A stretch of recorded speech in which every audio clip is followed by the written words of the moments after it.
Let's get to our chart of the day. It is the Meta meltdown. Shares under pressure on weak revenue guidance and higher CapEx costs. Investment committee member Bill Baruch has, or was at least, adding to his position ahead of the print, I should say. He joins us now. I mean, Bill, what do you make of those Meta results? And I guess particularly the AI investment spending going forward, which Mark Zuckerberg himself said, look, this could take a while to really see the revenue payoff. Yeah, I think Zuckerberg just hit it right on. I mean, he addressed the issue, the elephant in the room, the spending that it's going to take. The reality is it's an AI arms race, and they need to spend. If they don't spend, they're going to fall behind. So what do they guided about $500 million below estimates for quarter2. They're going to do 140 or have done 140 billion in revenue over the last 4 quarters. Overall, the full year guidance, was about $1 billion below estimates, or $1 billion more than estimates on expenditure. So they're spending more. They're going to take in a little less. The market didn't like it. We've seen that from some of the previous reports. But again, this is an AI arms race, and the important thing is to keep spending. Now, I'm not sitting here and adding today. I'm happy that we added when we did. And you know what? And sometimes you win, sometimes you lose. But we also added Tesla on Monday, too, and that turned out to be a one that turned out pretty good. And let's also not forget, 98% of Meta's revenue comes from advertising, and we're in an election year, and that's going to be pretty critical. I think that could be a good tailwind with some better beats. Maybe they're laying the bar pretty low here right now. So just to be clear, you added to your position ahead of the results, but you're not taking advantage of the sell-off today to continue to do so.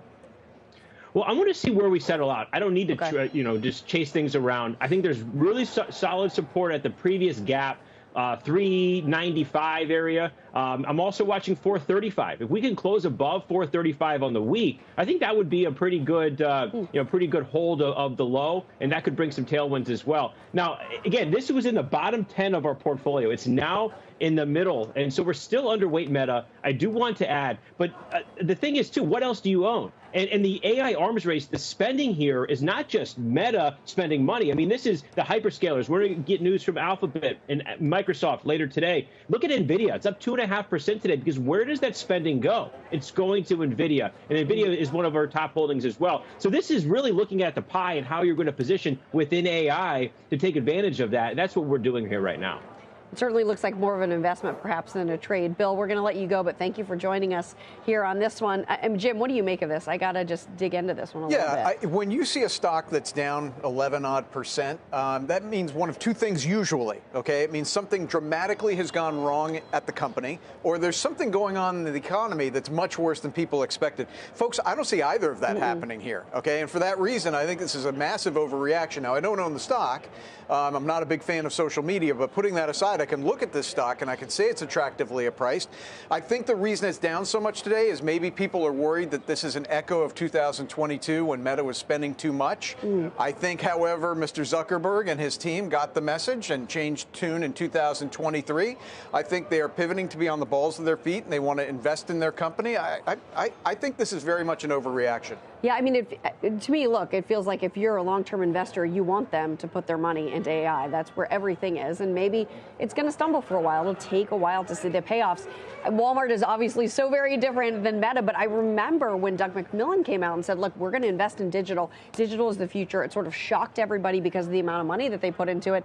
But years later, I mean, that was the exact right thing to do. Jason, what do you make of Meta? And Zuckerberg's, frankly, being really honest, sort of like laying it all out on the table. Right, 100%. I think for me, one, the quarter was solid. Sure. I mean, listen, revenue was up 27% year over year. Net income was a double, right?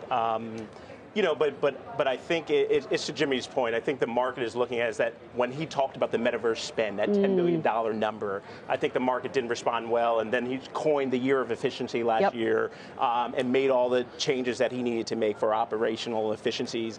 Headcount is still down 10%. And Bill is right. I mean, the arms race is real.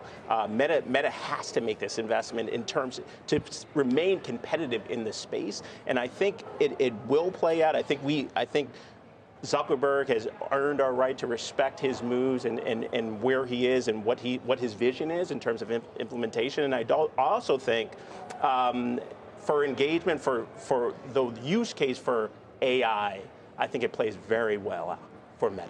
Shannon, you've been sort of nodding your head all along. It feels like you think investment is the right thing, despite the reaction in the stock price today. Yeah, I think, to use Jim's term naive earlier, I mean, we would be naive to look at what happened last year and think that there wouldn't have to be spent to monetize this excitement over AI. And this is not going to be just for big cap tech companies today. It's going to be for every other company that's going to want to utilize AI over the next several years. And so this idea of CapEx around AI, it's not going to come for free. And I think people are also discounting a little bit, what's available here. 50 to 65 billion in free cash flow this year. You have WhatsApp, which certainly is not, could be scaled further. You have a continued engaged younger cohort in Instagram, which could potentially benefit from what's happening with TikTok, right? I was just going to say, so, right. There are a lot of things here just from a competitive perspective. And I think, again, the reaction would be, I'm surprised at the depth of the reaction today because I think this is a reaction that I think I would have seen if we hadn't had a good year last year in terms of showing an ability to be austere when appropriate from Zuckerberg and team. So for me, I agree with Jim. I mean, I just think that there's a lot under the surface here, that there's an opportunity, but that, again, this can be extrapolated across the number of other companies, just knowing that CapEx is going to have to increase if you want to benefit from AI. It will be interesting to see what happens with the stock action in the days to come and if some of this sort of gets pulled back.